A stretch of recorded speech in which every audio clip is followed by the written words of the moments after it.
Well, hello everyone. Glad to be back with you. We had a great time last week, and due to the interest, we decided we would give it another shot. Chad Weirs is with me again, and how's things going for you today, Chad?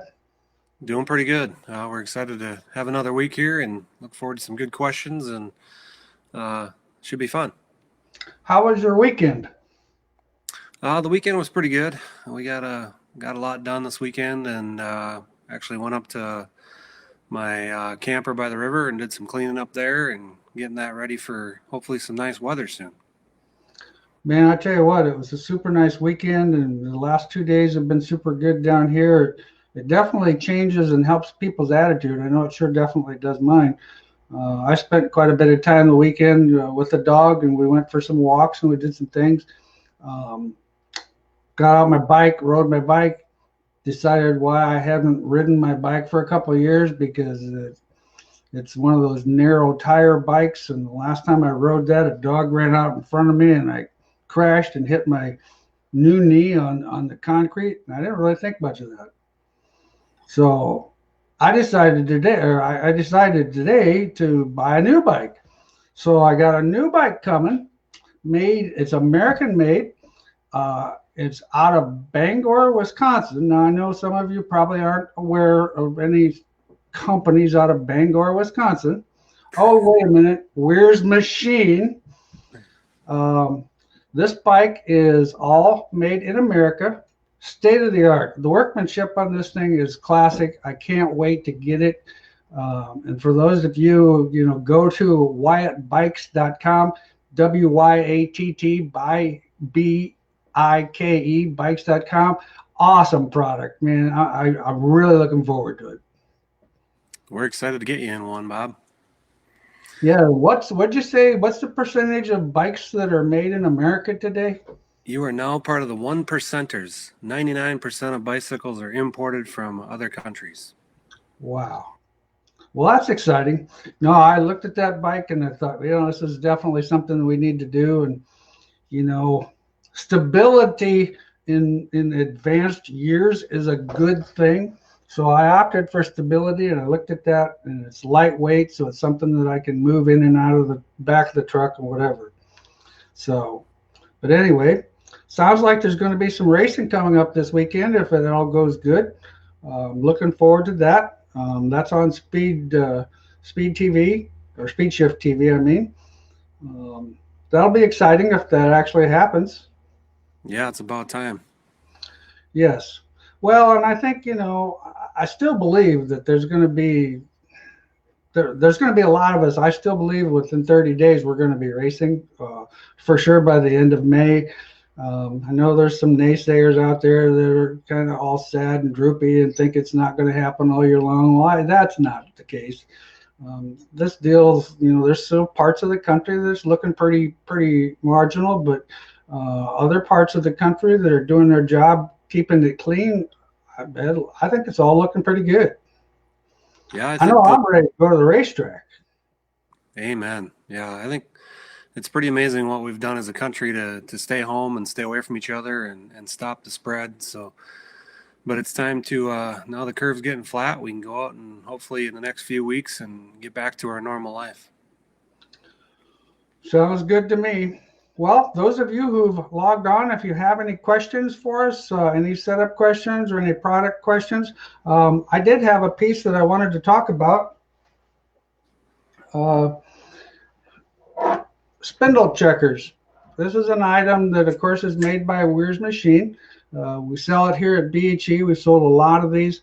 This thing's a pretty neat tool. Now, of course, the one that's on this spindle is the one I used for in the school. So it's got a custom paint job on it just to be different for some reason. I wasn't involved in that decision, but sometimes I find out there's more decisions I'm not involved with anyway, but that's okay. It all works out.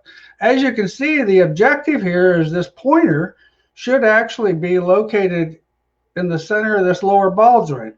Now, how many people didn't even over the winter, haven't even checked their spindle, and they're going to have a problem. This car, the customer that had this, had problems with his car was very inconsistent getting into the corner, and sometimes it would push in the middle and sometimes it wouldn't, and it was just like it didn't steer right. Well, there's no possible way it could steer right when you're going against multiple different angles. So that's something that, all of you need to check out. This particular part's $30, works very well.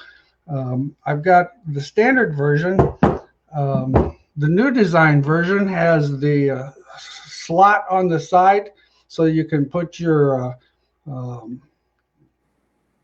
gauge on. Forgive me, people. It takes me a while to figure out my rights and my lefts are different here. But this works pretty slick. You can put this on. You can use it to check the alignment in case something's way out of whack. It works pretty good. You want to tell them more about this, Chad? Yes. You've got a new one designed for the late model cars now too, right? Yep. So that's our standard one to fit the Pinto spindles. You can put the angle finder on there to check caster. You can't check camber that way because of the pin inclination of the spindles. We did make a taller one now to fit the late models. I think the range of that one's 3 1/4 to 5, roughly, I believe, or something like that to fit them taller spindles. So that's kind of a new tool. So we're trying to figure out where the realm of all the spindles on the different race cars are and get a range that built up there of different part numbers to fit everybody's cars. But I think we got the bases covered pretty much there. Well, like I said, I mean, this is a tool you can have in your toolbox on the trailer. And I'm just going to take this off real quick because I don't mean to be have a smart man or nothing here, but even a blind guy could almost see that this is not going to line up. But this tool just screws right on and lines everything, shows you exactly the lineup. And this is actually 3/4 of an inch off. Now, this particular spindle is supposed to measure 7 5/8 from the top of here. Trusty tape measure. Supposed to measure 7 5/8 from the top to the bottom. Well, this particular spindle is 7 7/8. So you can tell where it's bent because it's bent right in this area here. So once again, this is something, if you haven't checked this stuff, now's the time. We do have a little extra time, so there is some time we can get. The question we have is, will this work on a metric spindle? Yeah, this one will work on a metric spindle. Correct, yep. Chad? That's correct. Any ball joint with a 1/2 inch 20 thread, which is 98% of the ball joints, I believe. So the range of that will go, I don't have that one by me if you can measure that range of that one, but that one should go 3 to 5 inches roughly, and then we made that one go 3 1/4 to 5, I think it is. Yeah, this one is 4 3/4, from 3 1/4 to 4 3/4 is what this particular one is. I will, like I said, that was a prototype, so.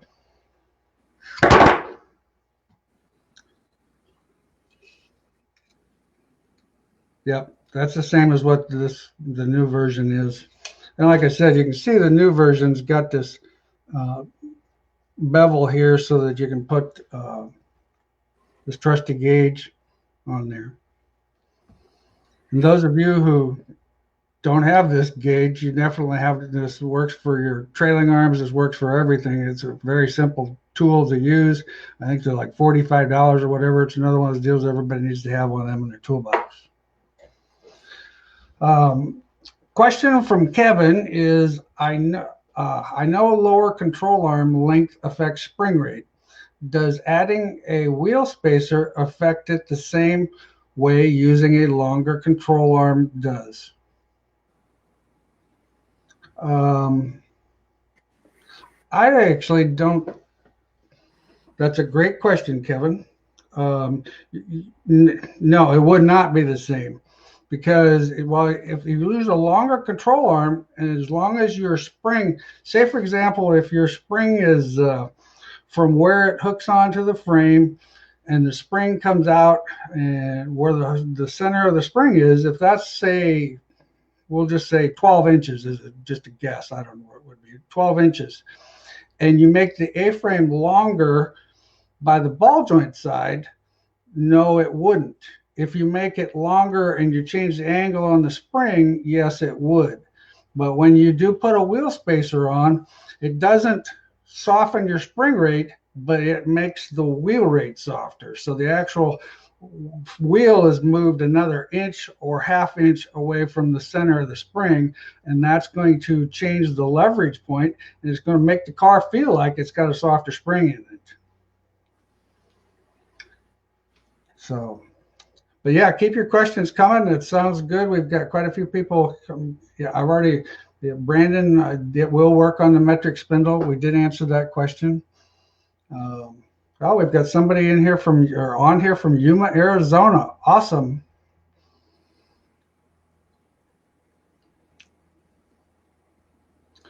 Um, Eric Lamb just logged on. I think you talked to his grandpa today.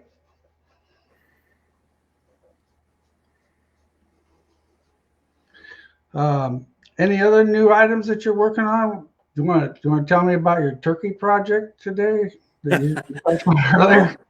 Well, we, we've dabbled in the outdoor products. We took our, I got some hunters, so we took, I don't have one up here with me, but I'd show you. But we, Steve that works for me is an avid hunter, and, my brother-in-law, my mother-in-law, everybody around me hunts. And he dragged his 27-pound turkey that his fiance shot out of the woods last week, and he came yesterday to work and said, we need to come up with something cool. So I said, well, we can 3D print something, or, take a piece of aluminum and drill a hole in it. And we started talking, and then we talked about the pistol grip to fit your hand better. And then it dawned on us the tire pick. So we took the tire pick, put a piece of rope in it, ordered some pre-made crimped rope loops, and created a new product for the outdoor world today. So Awesome. but we're innovators here. That's what we do. That's what we focus on. So it doesn't matter what it's for. I've challenged my whole team here, and just like I challenge you and race car drivers, engine builders, chassis builder, everybody across the country. I mean, we're the innovators. I think the leaders, and so we got a little downtime here, and now's the time to be thinking of the new stuff and working on the innovations. I would agree. We've actually been working on some front end stuff on our sport mod. Um, some different things that I think look pretty promising. Of course, until we can put it on a racetrack, we can't really do a lot of testing with it yet. But we just decided, our cars have been really good, but if you stay good, you won't be good enough. And so we've kind of played with that a little bit and doing some data programs, and that's kind of been fun. Sometimes I don't know if some of the stuff maybe I didn't want to know some of that stuff, but it's kind of interesting now to see it. Um, Next question here, Eric's got a question. What are the advantages and disadvantages to locking the left rear brake floater to the suspension cage on a modified? Go ahead, Chad. I'll let you do that one. So we get asked all the time, brake floater versus clamp to the housing. We back in the day we made a housing that had the brake rate on it, and that's actually what we ran in our car. And then I think Darren Duffy was the first one that came to me with the problem. Like, when I get to a short track, I'm really good, but when I get to a bigger track, I'm terrible. So we were trying to figure out how that could possibly be. So we separated the two back again, and it was better on the big track and worse on the short track. So my basic theory on that is when you're hooked on the cage, you're more effective than the brake floater. So the brake floater is transferring through just the arm. When you clamp it to the cage, you're transferring through the 4-link rod on the suspension cage, but you're also into the spring rotating the suspension cage. So there's kind of two things working there. You got a leverage point behind you, and it's transferring through the 4-link rods. So it just seems to be more effective than the brake floater. So if you're a heavy braker, you're probably not going to like it, or you're going to have to retrain yourself because it's more effective, and you can kind of get into trouble. If you're really smooth and really good with the brakes, you'll really find the advantage to where you can stop and turn underneath somebody with that brake on the cage. So it's kind of a balancing act. It's really good on short tracks. You can get into trouble on big sweeping corners. So there's guys that run it all the time. There's guys that clamp and unclamp. That's why we built our stuff with the combo option, so you can clamp it together and unclamp it to have the best of both worlds there. If you want to clamp it up on a short track and unclamp it on a big track, so That's the basics of that. Awesome. Austin's got a question. He says, do you believe on a Wasota modified 3-link with a 5-degree bar split that putting more lift in the car by letting the chain out on the left rear gets more angle? The left rear bar would have more effect and put more drive in the car. Totally. Because drive angle is going to give you traction. Now you're limited to what you can do on that as far as your static when you roll through the tech. However, if you limit a little bit of a limitation on the right side and be able to have more angle gain on the left side, is definitely going to make the car steer freer, but it's going to give you more traction when you're on the throttle. The thing with that, when you create more bar angle, your driver has to rely on the fact that it might have that freer feeling getting in, but he's got to rely on the time as soon as he gets on the throttle, that the car is going to pick itself back up underneath you and the car is going to go forward. So great question, Austin. Dave Neitzel, when you guys were talking about the left front drop, where were you taking the measurements? Basically, the measurements, when we talk about the left front drop, we take the measurement from center to center of the shock absorber, where the shock's measured on the lower control arm to where the shock is measured on the chassis. As an example, like a GRT car is 17.25 inches. So we set that chain so that that shock can extend to 18.25 inches, and that's our 1-inch drop. Jerry, using the zero indexing setup, does this work for all track conditions, or should you change to this when the track goes slick? I would have to say, go ahead, Chad. I'll let you actually answer that one.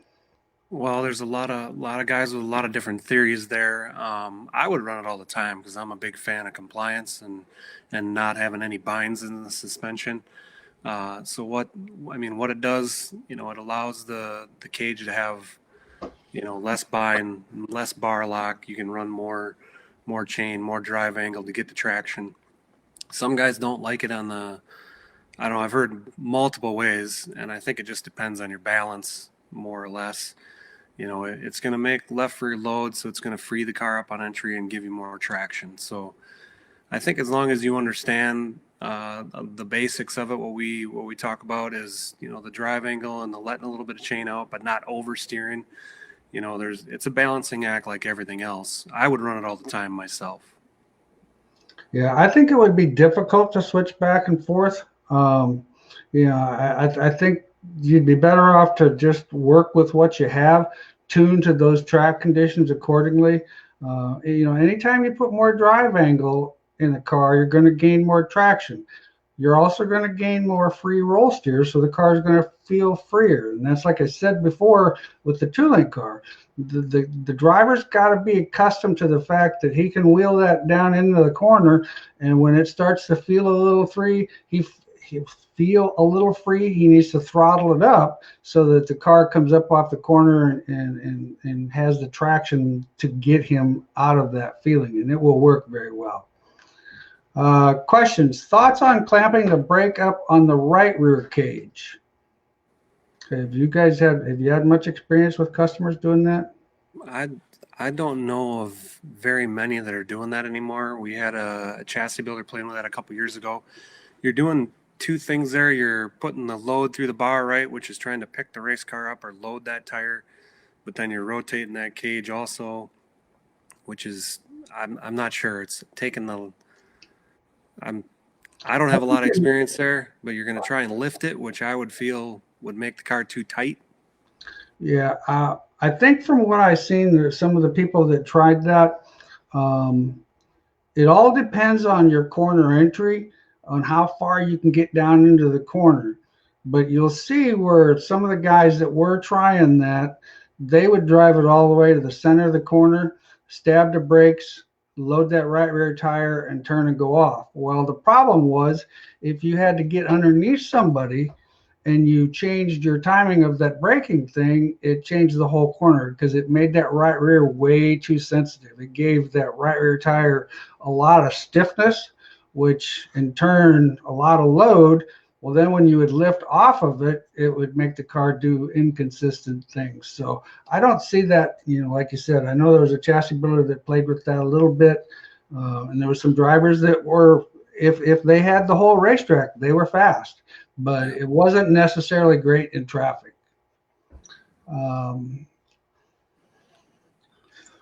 Joe Duvall, enjoy your video last week. I learned something from Bob. Always start your answer with my opinion. Oh yeah, that's like everything. It's just my opinion, because otherwise, well, we won't go into it. But you know the story, Joe. I don't need to tell you. Please explain the Hammond thought of why worry about the 4-bar geometry and the chassis points when the tires are going around and around and are only touching the track. Should you be worried about the positioning of the tire? I'm not sure, Lucas, I completely understand that. I would probably talk to Mr. Hammond more about that, because he could explain it more in detail. He would know what your question is, and I just don't understand the question, so I apologize for that. Referring back to the chain lift question, the car would be more free on corner entry. Should you draw the right rear tire ahead on the rear end? Well, definitely. And that's the key. People sometimes forget, when you get a lot of bar angle, or when you're going to create a lot of bar angle, you actually need to put a little bit of lead in the car, because it's going to steer so free that when you're coming up off the corner, if it's laid over on the right rear and it's trying to jack the left rear up, all of a sudden that car's still thinking that you want it to turn. So it could become a little bit free off the corner even. So definitely that's a good tuning tool. And surprisingly enough, 1/8 of an inch is something that can be noticeable, you bet. Lucas, also have your thoughts on the Arduino software setup for the 4-link. Man, I'm sorry, Lucas. I'm not familiar with that particular software. Yeah, I couldn't really tell you. Is he talking about my Ultraforce software? I don't know what the Arduino. No, I don't know what that Arduino is. Lucas, if you could explain that a little bit better there. Yeah, if you could explain that a little better. I apologize. Like I said, that might be that's a name I'm not completely familiar with. What are your thoughts on spring rate in a USRA B mod? Soft springs versus heavier springs? Well, the trend is definitely to go a little bit softer in the front end. Usually if you soften up the front end, you're probably going to have to stiffen up the right rear.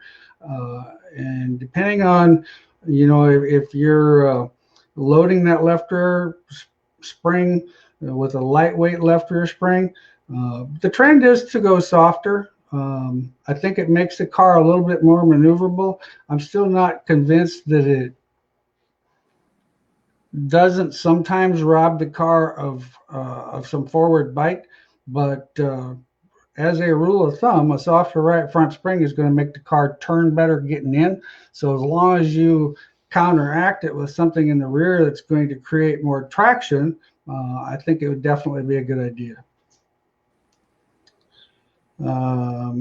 Thoughts on allowing Schrader valve in IMCA? Well, number one, I won't give you my thoughts. Number two, it's not going to happen. They're pretty stuck on that deal. And trust me, as a shock builder, you kind of have, how do I say it? Sometimes you have to protect people from themselves.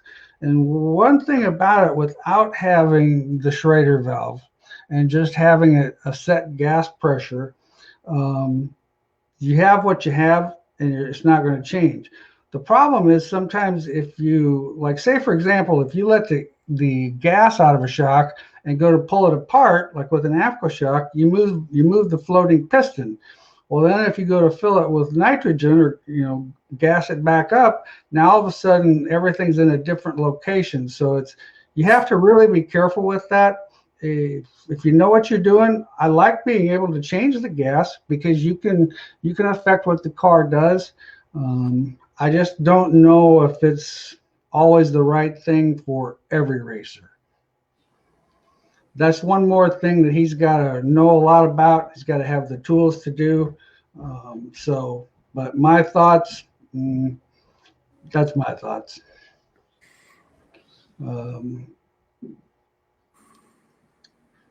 Let's see. Do you believe more left side you can run and get enough side bite, the faster you'll be? Well, it's a proven fact that a left side car, a car that has more left side weight, say a 55 compared to 53 or 54 or whatever, is definitely going to come off the corner more because you've got more load on that left rear tire, the static load on that tire. The problem is sometimes getting the car in and through the middle. So that's kind of where the left side weight has become somewhat of an advantage. But we're also playing quite a bit with a softer right front spring and doing some other things to get the car to roll over a little better. People, a lot of the chassis builders have made some different geometry changes in the front end to get the front end to work better. But in answer to your question, by far, I totally agree with that. The biggest thing is you just always have to remember it's all about phase two of the corner. Whoever goes through the center of the corner the fastest is going to be the guy that wins the race. So as long as you can get through the center of the corner, great. You'll definitely end up further ahead. Nick, what's your thoughts on the left rear shock being behind the left rear axle inside the spring? Well, that was a common thing there for a while, and people have played a lot with that. The downside, say for example, if we had a late model car and we could run 2 left rear shocks, that would be the best of both worlds. The downside, when you don't have that shock in front of the housing, the car tends to be a little bit freer getting into the corner because you're not working against that shock when you lift. So you have to be a little bit more careful. That's kind of where you have to do some other things. A little stiffer axle dampener shock. It has its moments, and as far as traction, I believe it's got more traction. The problem that we run into, and I've seen people try this and try this and try this, it just doesn't rotate the corner quite as good. It has a tendency to get a little bit tight in the middle of the corner, and right when you throttle it up, sometimes it just loads the left rear a little too quick. So that's kind of where it's all about speed. Crate motors tend to like more momentum, so anything that's trying to hook and unhook the car makes the car more difficult to drive.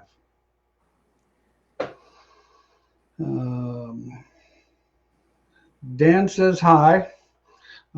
Sean, can you talk about adjusting the drive and the dive and he means dive and anti-dive on the upper control arm?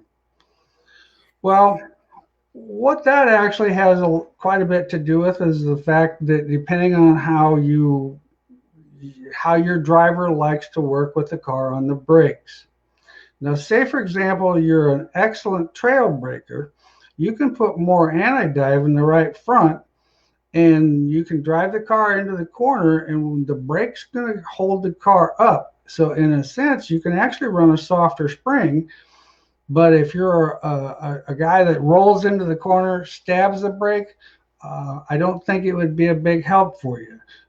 It's more of a tool that, we see different guys have different success with different things, and it all depends on how their corner entry is. If they enter the corner straight and on the brakes and roll through the middle, I think it has some positive things. We don't run a lot, but we do run anti-dive in both sides. Brian, have you ever tested a solid pull bar on an IMCA modified? Yeah, we actually have. We did a lot of testing on that because, of course, with the sport mod, it worked really well. If we had the same horsepower and the same 5-inch spoiler on a modified, that bar works pretty good because it doesn't move. Now, once again, some guys with the extra horsepower that the modified has and without that spoiler, it's a little harder sometimes to get throttle control. So that's where the pull bar works a little better because it can actually move and give the car a little forgiveness to start off with and then get stiffer as it pulls and pulls traction into the car. What's your opinion on that, Chad? You've had pull That's bars. about spot on. Yeah, I mean, most traction you're ever going to have is that solid bar, but you got to control the motion. Yeah, and that's the thing. You just have to. If you get on a real slick racetrack, it's a little bit nicer to have something that's a little bit more forgiving there. It just helps the driver's job better. Um, in a USRA B mod, right rear spring on top of the housing or slider behind in front. And is there any advantage to the spring positioning on the left rear since it spends most of the time in the drop position? Okay, first part of the question. Right rear spring on the housing or slider behind. What's going to be the difference there is, even if you have a solid pull bar, when you have steer in the car, the right rear is going to want to try to drop and the left rear is going to try to hike up. So if you have a spring behind on the right side and it wraps, it's going to try to unload that spring. Now, this is what we had in our 1985 sport mods was a right rear spring behind and the left rear spring in front. Maximum traction off the corner. It can be a little bit of a fanatic in the middle of the corner. She have to have a little bit finesse with that because the car is going to go in. It's when the rear end unwraps, it's going to load the right rear tire. And when it goes to wrap back up, it's going to unload the right rear tire. So you have to keep that in mind. I like to spring on top of the housing for the fact that all it does is load the tire. It's not really influenced a lot. And we have some customers that have the car set up both ways. Certain racetracks where you could drive in and roll the corner and then have to drag race off, the spring behind is going to have more traction. Left rear, I always like running the left rear in front on a USRA B mod or a sport mod.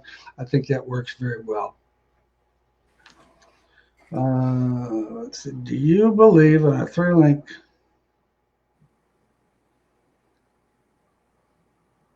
I think we've actually had that question before. Do you feel that adjusting the right rear load is a good way to adjust to track conditions as it dries off right through the night? Adjusting the right rear load. What do you know about that one, Chad? I don't have a lot of experience there. I know guys play with that right rear load all the time with the track conditions. Obviously, more load is going to be tighter on entry, less load is going to be freer on entry. I think that's just a tuning device. Some guys like to play with the right upper top rod instead of the spring rate and load the suspension with that through the 4-link rod instead of changing the load. So it's kind of what you feel you like as a driver. And I would agree with that. By using the upper rod, you have what you have all the time. When you load the spring, it also depends on if you run and then you roll in, if you get in the corner a little harder or you run around the bottom or up on the top. I believe it has a tendency to be a little bit more sensitive. I think it works well. I've seen some guys do it. It definitely is going to make the car have more side bite getting in. And as long as you have the throttle control to get you off, I think it's a good idea. But myself, I've not played with it as much as I probably should have. I tend to go with that bar. And it's probably just because I know exactly what it's going to do. And it's going to do the same thing, getting in through the middle and off the corner. Most cars have gotten away from 2-inch offset rear ends. Relate this question to a Wasota B mod or a USRA benefit versus the 60-inch center. I think it all really aligns. It aligns to the fact of how the car lines up with the drive shaft, so that your drive shaft isn't operating at any type of a bind. The also other thing that you have to remember is the fact that with a 60-inch rear end, you have I think it's 24 and a 28-inch axle. When you start going, the shorter that axle, it's going to make a difference, and the longer the axle is. So when you have a 2-inch offset rear end, you're going to be running like a 24-inch and a 30-inch, so to speak, axle. And I think that has a lot more to do with the traction rather than the offset. Um, we've actually even seen some guys that have offset the rear end to the right, where the point where they lengthen the left tube and shorten the right tube. And the reason they do that is just getting that correct alignment with the drive shaft. Yeah, I think the 2-inch offset rear end, in my opinion, I think it's just a way too tight of a race car, because you're moving the Panhard bar so far to the left in the race car that it just doesn't want to initially turn into the corner, and then it's always rolling tight no matter what you do, I feel. So 60-inch centered is by far more popular, I feel. Well, and the thing too is, and then like if you say, for example, with the IMCA rule and having that 19-inch uh, rule, Panhard. then all of a sudden you've got to be clear outside. You're getting the whole bar is going 2 inches further to the right, not just the center of it. So it's definitely you're adding a lot of equations that could cause some handling issues that you might not understand. On the right rear top bar forelink, how low can the how low can you get the bar angle? Um, Go ahead. You'll know when you're too low, because it'll probably just wheelie. I don't know what sanctioning body you race, but probably 18 is pretty common. UMP cars are probably a little higher than that, probably 20, 22, I would say. I would agree with that. I've always stuck pretty much with that 18-inch bar angle, and in that raising it up 18 to 22. You go lower than that, the car just gets lazy. You're using more of the spring. You'd end up having to have a lot stiffer spring. Well, when you have a stiffer spring, that's going to affect the car a little bit differently off the corner. It's going to be tighter getting in, but it's going to be a little bit freer off, where by doing it with the bar, you can limit how much that bar actually gains with the chain. So once again, I think that's a better route to go. Let's see, next question. You Explain. missed a couple there, Bob. I did. Yeah. um, do you believe a 3-link with a 5-degree split going softer on the right rear spring, so that you may have lower the left rear ride height and gain another hole of the split with the left rear bar, and still be at 5-degree split in the tech? Is that beneficial? You want to read that one, Chad? I might not have. Do you believe in a 3-link with a 5-degree split rule? So probably a Wasota car, right? Is that Yeah, where they have the it rule? would be a soda car.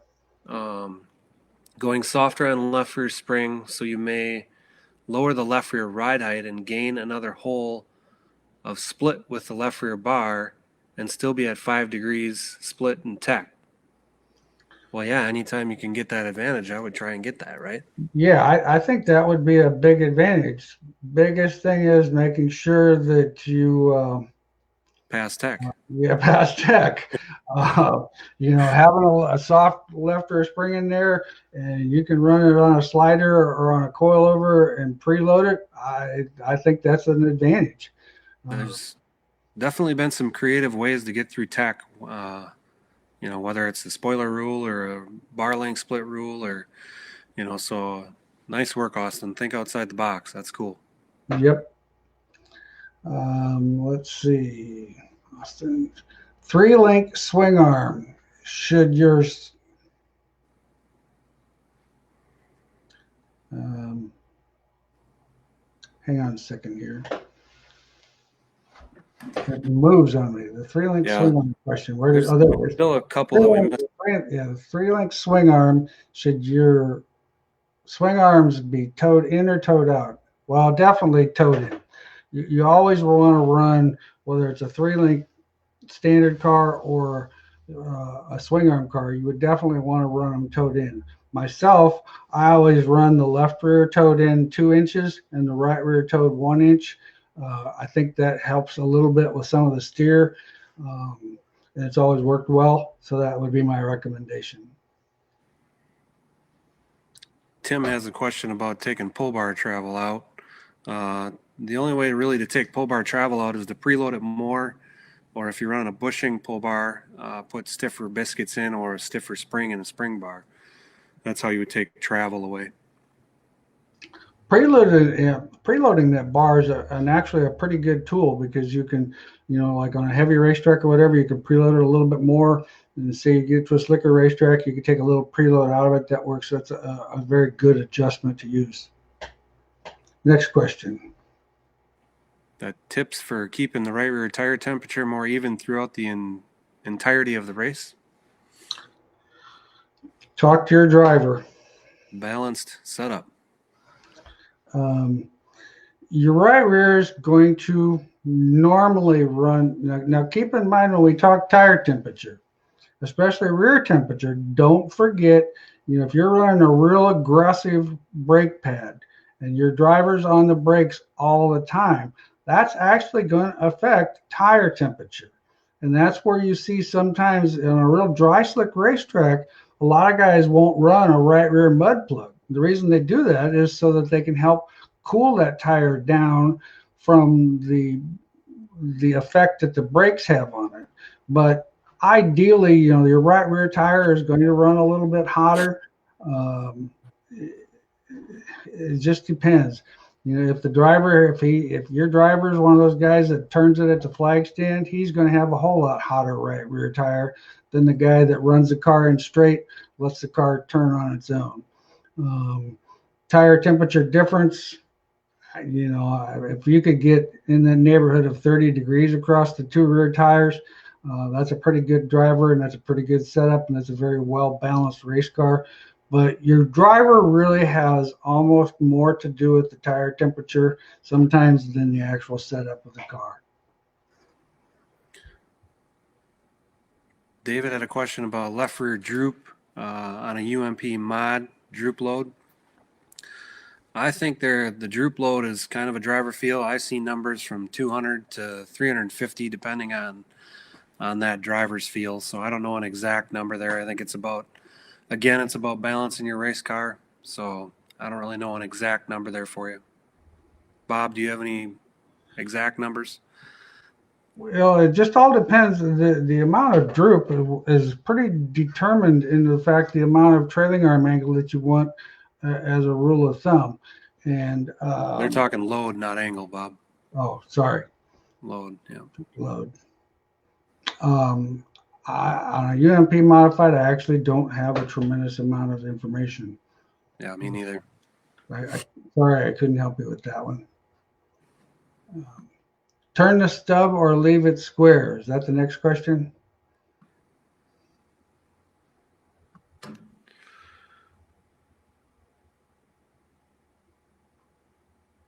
Anyway, if turn the stub or leave it square, that's up to your chassis builder. I'm kind of an old school guy, and I know there's some cars out there that are pretty darn fast with a turn stub. Once again, it's all about phase 2 of the corner. I can't stress that enough. Everything has to do with phase 2 of the corner, because if you get through phase 2 of the corner faster, I don't care how much traction you have or don't have off the corner, you're already going 10 mile an hour faster than the car in front of you. So it's going to make you feel like you have a whole lot more traction because you just picked up speed. and speed's the key. And in my opinion, I like that turn stub. I think the car turns very well. C.J. Rayburn was one of the original ones to build a car back in the day with a turn stub on it, and many people copied that. Our cars, when we were at Harris Auto Racing, always had turn stubs, and our GRT modifieds that we order from GRT, I request them built with a turn stub. So I'm a firm believer in a turn stub. Not saying the other car doesn't work good, because I've seen a lot of guys fast with it. I just think your setup, the setup of the two cars is definitely going to be different. Okay. IMCA, do you recommend rear axle with torsion axles to get the axle to respond the same? There's a lot of people that have messed with that stuff. I think there's definitely some advantages to that, because that is the key. If you can get a short axle to do the same thing that a long axle does, or vice versa, it's going to be equal. So I think there's definitely some advantages to that. You would just have to talk to the axle company and talk to your chassis builder and see what his opinion would be on which ones to get. But I think there's some advantages. Joey Walsh. Oh, buddy, Joey Walsh. Tell you a little story about Joey. Back in the day when we used to go racing with Ken Schrader 6 or 7 times a year, he came to me and he said, I want to buy a car for my nephew. And I'm like, okay. So we set him up with, and I think he bought us a bare frame or whatever, and that happened to be Joey. And so I've known Joey for a lot of years when he was when he was Kenny's crew chief, and Joey's just a great guy. So the question Joey has is changing right front max load number, changing right front spring versus pulling or adding rounds. That's a great question. Kelly Shyrock actually explained this to me a few weeks ago, what his experience was, because I actually had the same question. His statement was, if you have to put more than 4 rounds in a spring, you need to go stiffer on spring. Anything under that is a definite advantage to help that spring become stiffer, but if you have to go more than 4 rounds, you're just compressing the spring to the point where it's still too soft on the initial load. Okay. On an IMCA modified, should the left rear spring be higher than the right rear spring? Measuring point, how much higher on the frame side? We did a lot of playing with that, and there's some people that are doing it differently, but I have always tried to run my left rear spring so that it was connected an inch higher on the frame, because what we're talking about here, for those of you who maybe don't understand the question, we're talking about the spring table in the car. And when you have the left side pivot point slightly higher than the right side, it's going to help the car start its roll to the right a little bit easier. If it's down below, it kind of has to, and you kind of put this in your picture in your mind of a camshaft. If it has to kind of go up and then over, it's just going to be a little bit of a delayed reaction. But I know some chassis builders now are doing opposite of that. But as a rule of thumb, all of our cars that we build, and that's kind of where on the right front spring we use that drop cup that Chad builds, so we can make sure that the spring table in the front is lower on the right side and the spring table in the rear is on the right side. I think that's another way of taking a car that's got more left side percentage and still getting good side bite out of it with those tools. Question is, am I going to Park Jefferson Saturday? I couldn't actually tell you for sure yet. I'm still a little on the fence. I have family members that are lobbying me hard not to go. I am diabetic, and with some of these issues, I don't know. I'll probably opt on the safe side and watch it on my computer. Okay, next question. Thank you for doing the chat. You mentioned a 5-inch spoiler does help in slick time. USRB mod can't run one. Do you think the mud catcher mounted behind the tank across the rear most down don't run any more than He's asking if that back rear panel would add downforce. anything back there is going to add some downforce. Anything you can create that will get you through tech area that's going to create downforce is a big advantage. Most definitely. You're not on the same page with me, Garrett. You have to come over here to see. Okay, next question. Brent, thank you for doing that. That's the question I just actually answered. Lee Wheeler's watching. Sean, can you talk about lead placement and the effect on chassis roll? That's a great question because that has a major effect on chassis roll. I'm a firm believer in mounting lead higher than lower. I try to keep all my lead camshaft high. That's pretty much kind of the center, in a sense, of where you're at. I'm a firm believer in mounting the weight in the polar moment of the car, which technically is about right to the right of the driver's right elbow. If you have to add a lot of weight, I like putting it there because, in my opinion, it doesn't change the load front, rear, right, or left. It just basically makes the car heavier. Then you can tune accordingly because, say, for example, you need a little bit more side bite, and I always use a 20, 25-pound chunk.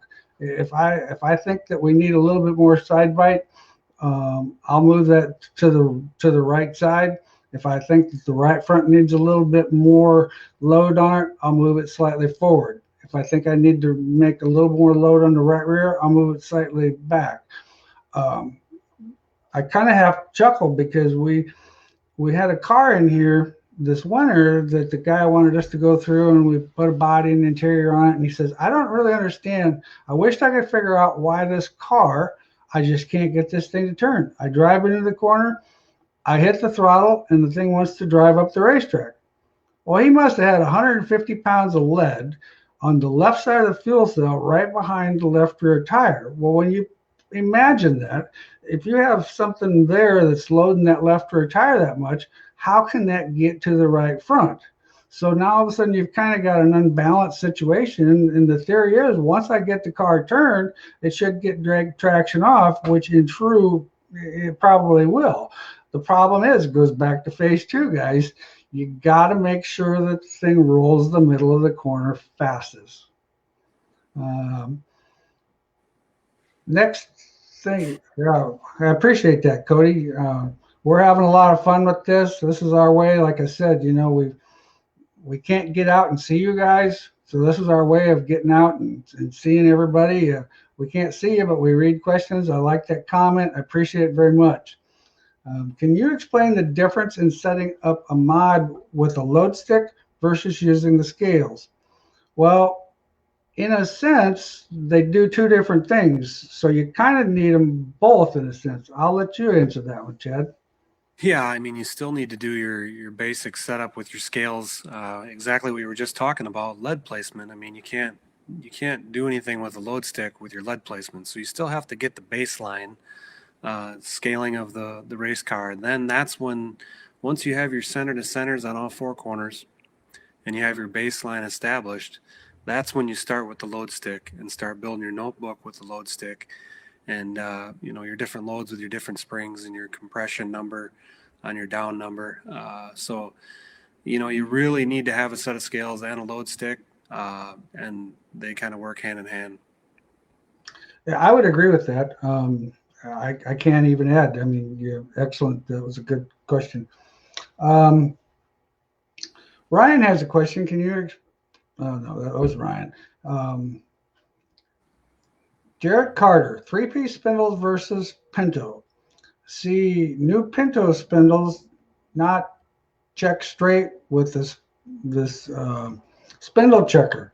How much out of center? Well, I guess close is close in hand grenades and horseshoes or something like that. Um, the thing of it is I don't really know how to exactly explain this, but the problem is when they reamed the spindle, they didn't completely ream it perfectly square, because you can true up those spindles and still get them perfectly square.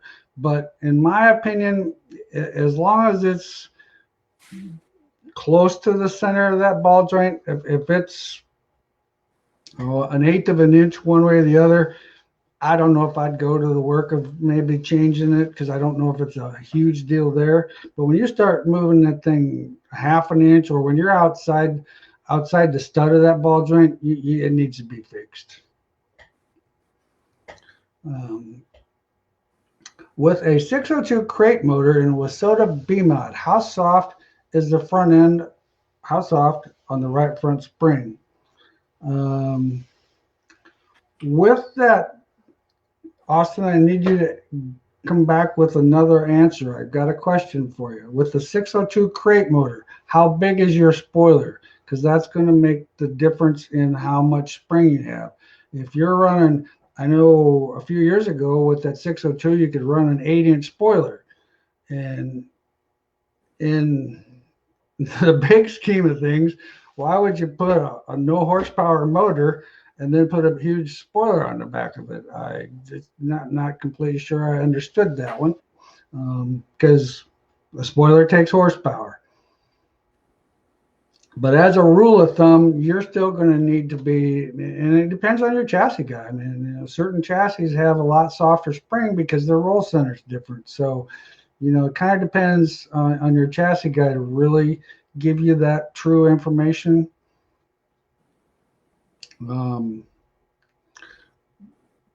He says he's got a 4-inch. Okay, with a 4-inch spoiler, I would believe you're still going to be in that neighborhood with the Wasota tire, a 500-pound spring.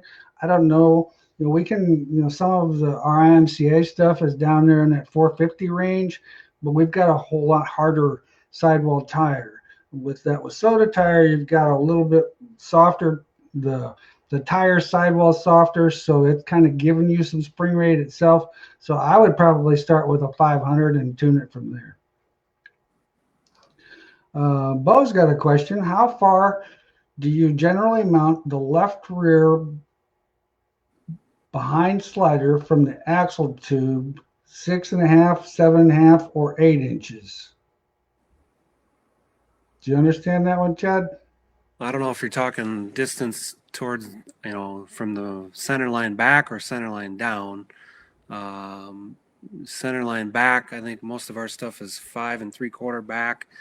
We have options to go 5, 6, 7, and 8 down from center line. So I don't know if you're talking about a mod or a B mod either. So we need a little more intel there. But most of our stuff, the distance from the center line back is all the same.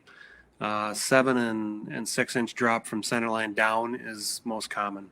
Yeah, that's what I would say. And I think we talked about a little bit last week that, the higher it is, if it is a 4-lane car, the higher it is, the faster that cage is going to rotate and transition into the corner. Correct.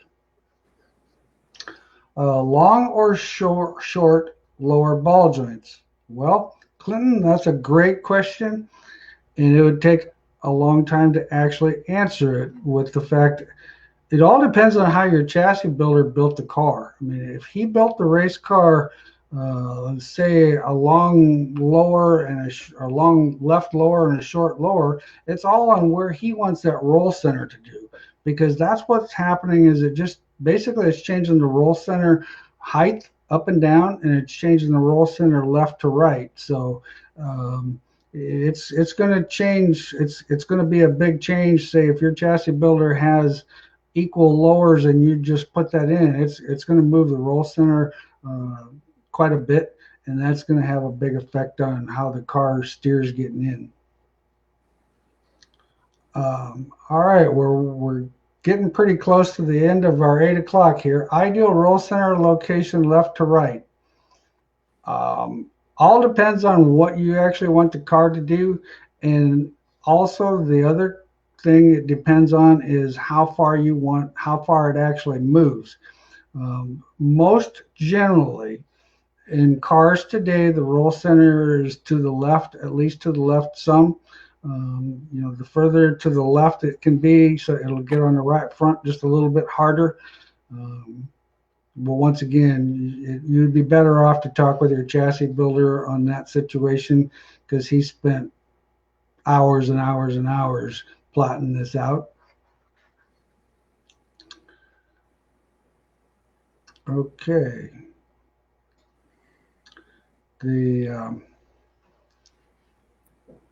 Shane DeMay. I've noticed some late models have an extremely wide bird cage. Why is that?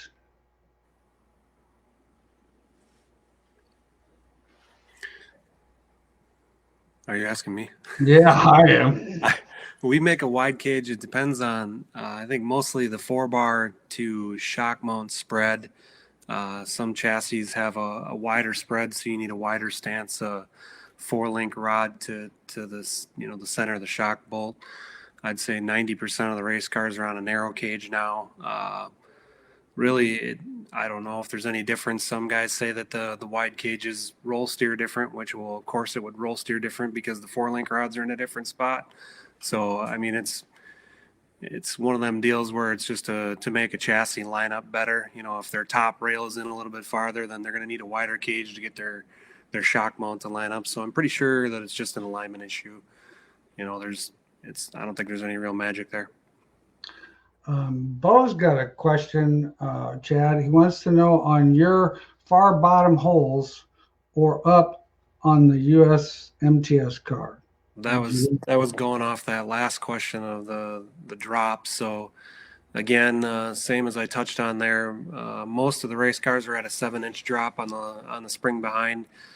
Some of them are a 6-inch. So I don't know what you got for a chassis, but I would just start wherever your chassis builder recommends you to start. And then again, the farther down it is, the slower the transition into the corner, and the higher it up it is, closer to the center line is a faster transition. And while we're talking with Bo, we're going to skip one question and we'll come back to it in just a second. But Bo wants to know, on a US MTS car, thoughts on a right rear spring unloading on the gas. That's that chain deal. So we talked a little bit last week, I think, about the chain, keeping that load in that right rear. So when you're climbing the bars going down the straightaway and you come off that spring, there's no load in it. So taking that spring and keeping the car on the spring is going to keep load in that tire, which is in a sense traction. So that's that balancing act between that right rear chain and keeping load in that right rear spring going down the straightaway to keep your straightaway traction down the chute. Well, and there's a big, we talked about that right rear chain last week too. And when we talk about preloading that chain, we're talking about preloading at ride height. Makes the car very dangerous to drive and very, very skeptical. But when we're talking about in this question, what we're doing is we're preloading the chain so that the car doesn't come up off the spring. And we're putting preload in that chain in a hike version rather than in a static version sitting there. IMCA. When you get gap in that right rear spring, if you're climbing the bars and you got a gap, then when you let out of the fuel and the car comes down, there's that gap to take up, and the cars can be violent on that decel transition into the corner. So that's kind of why you want to play with that chain just a little bit to make sure you're not coming off that spring down the straightaway. Correct. Don's got a question. An IMCA A-Mod, if you're looking for more forward traction down the track, would a longer right upper arm help you? Well, once again, if we were concerned on that part of it, yes, it would, Don. The problem with that is if we were to go longer, we're going to affect the car a little bit more on corner entry and mid corner.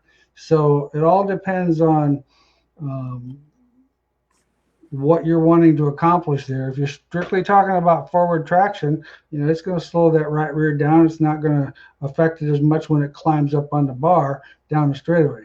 But it's also going to have the same effect getting in and through the middle, that it might have an adverse reaction. It's everything that we do on these race cars, there's an opposite and an equal reaction. So it just all depends on where it's best at. A lot of times when when I'm talking to a driver and he's telling me he wants this or he wants the car to do that, I ask the question to him, okay, if you wanted to do this here, can you give up? Say, if I wanted to leave a little bit more traction off the corner, can I give up some corner entry? Are you good enough? Can we tighten it up and still be okay? Or, where can you get it? So, just once again, talk with your driver. Chad, did you make the blue purple combination on Wyatt? He's talking about your bike, what color bike you're getting. No, that's Bill who works for me. Yeah, well, that was actually my idea, to be honest with you. I said, well, my comment was on the one blue, I'm like, that's kind of a little bit light. I kind of like a darker blue. And then Chad asked the question, so you want BHE blue? I said, yeah, BHE, where's the blue? Just a blue, not a light blue. So if I'm getting a blue and purple, we'll have to talk about that. Okay, Joe's got a couple questions, but I think we might have missed the...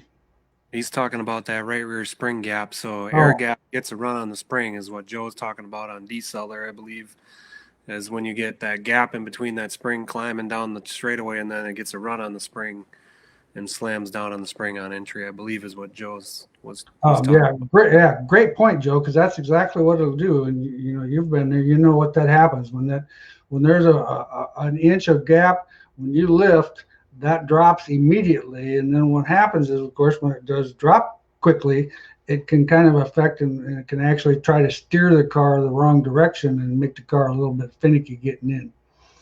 All right. Our last question for the day is going to be, how much caster split would you run on a UMP modified? Well, once again, it depends on your chassis builder. Also depends a lot on to do with the spindles.